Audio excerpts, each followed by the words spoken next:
네, 안녕하십니까, 구독자 여러분들. 저는 상명대학교 화학에너지공학과의 강사학 교수라고 합니다. 만나서 반갑습니다. 오늘 따를 주제는 바로 여러분들이 그동안 주셨던 질문에 대해서 간단하게 답변 드리는 Q&A 시간을 가져보려고 합니다. 그동안 정말 많은 분들이 물티슈 관련해서 질문 주셨는데요. 다른 주제 하다 보니까 조금 미뤄졌었고요. 오늘 드디어 물티슈 관련된 좀 얘기를 나눠보려고 합니다. 일단 국내 시장 규모가요, 약 1조 원 정도 됩니다. 엄청나죠? 예, 전 세계적으로도 수십조 원이라고 합니다. 그만큼 물티슈가 참 유용해요. 저도 물티슈를 절대 안 쓴 제품이거나 그런 거 아닙니다. 저도 유용하게 쓰는 편이고요. 예, 그래서 그러다 보니까 아무튼 유용하게 쓰다 보니까 여러분들도 흔하게 쓰다 보니까 가끔 불안한 마음도 들 때 있잖아요. 뭔가 아무튼 손에 묻어 나오잖아요. 그래서 이게 그냥 물은 아닌 것 같기도 하고, 그래서 혹시 이게 스며들면서 뭔가 나한테 해를 끼치는 건 아닌지 우려도 될 텐데요. 그래서 그거에 대해 설명하는 시간을 갖도록 하겠습니다. 일단 여러분이 지금 갖고 계신 물티슈를요, 한번 뒤에 성분표를 한번 들여다보십시오. 다 공개하게 되어 있습니다. 한번 들여다보시면 일단 순수 물이 아니라는 걸 쉽게 여러분들이 아실 수가 있습니다. 당연히 맨 처음에 등장한 단어가 보통 정제수가 등장해요. 그럼 정제수만 있을 것 같잖아요. 왜냐면 물티슈니까 물만 있을 것 같은데 그렇지가 않습니다. 보시는 것처럼 정말 발음하기도 힘든 수많은 외래어 같은 이런 것들이 뭔가 적혀 있다는 걸 볼 수가 있죠. 지금 화학 시간이 아니니까, 대학교 화학 시간이 아니니까 하나하나 뭔가 의미에 대해서는 설명하는 건 피하고요. 그냥 핵심만 말씀드리면 각각의 성분들은 다 역할하는 게 있습니다. 예를 들어서 우리가 손이라든지 어딘가 이물질을 닦아내는데 아주 도움을 주는 그런 성분도 있고, 이 제품 자체의 어떤 그 보존력을 늘려주는 그런 성분도 있습니다. 또 여러 또 성분들이 잘 공존하게 해주는 그런 성분도 있고요. 아무튼 성분 하나당 다 어떤 역할이 있다. 그러니까 뭔가 이유가 있어 썼다라고 기억하시면 됩니다. 그리고 가장 중요한 건 물티슈는 순수한 물로 이루어진 게 아니다라는 것만 일단은 기억하시면 됩니다. 자, 그런데 여러분들 뭘 기억하셔야 되면 충격적인 사건이었죠. 과거에 가습기 살균제 사건 다들 기억나시죠? 사망자만 수백 명, 피해자만 수천 명에 이르는 그런 충격적인 사건이었는데요. 이 사건 이후로 정말 대한민국에 큰 변화가 일어나게 됩니다. 이때부터 정부가 사실은 좀 안일하게 관리한 부분이 있었거든요. 그러다 보니까 저 사건 전에는 물티슈만 해도요, 지금 생각하면 정말 써서는 안 되는 것들도 꽤 많이 물티슈에 쓰였었습니다. 그땐 그게 불법이 아니었어요.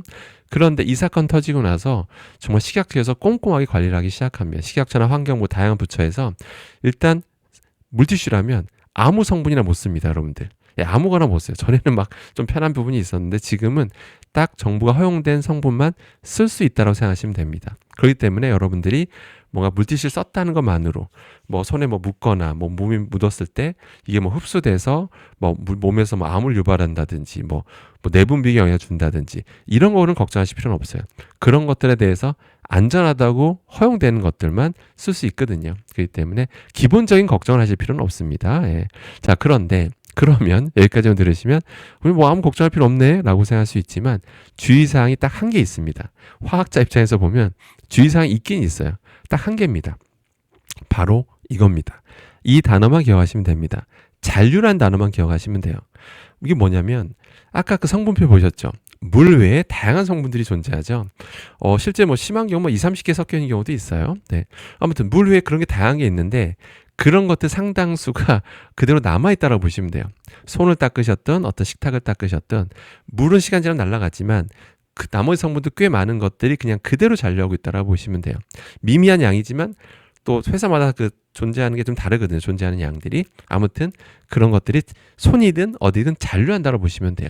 자, 그러면 식탁을 닦았어요. 닦은 다음에 그럼 물은 날아가잖아요. 그럼 깨끗해 보여요. 그런데 거기다 수저를 올려놓으면 그 성분이 그대로 수저에 묻는다라고 보시면 됩니다.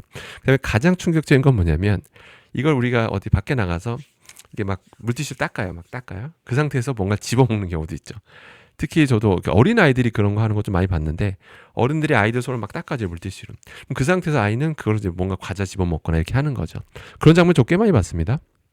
그러면 한마디로 그 물티슈 성분을 그냥 먹는 거예요, 쉽게 얘기해서. 들어갈 수 있다. 우리가 더 많이 먹을 수 있다라고 생각을 하셔야 됩니다.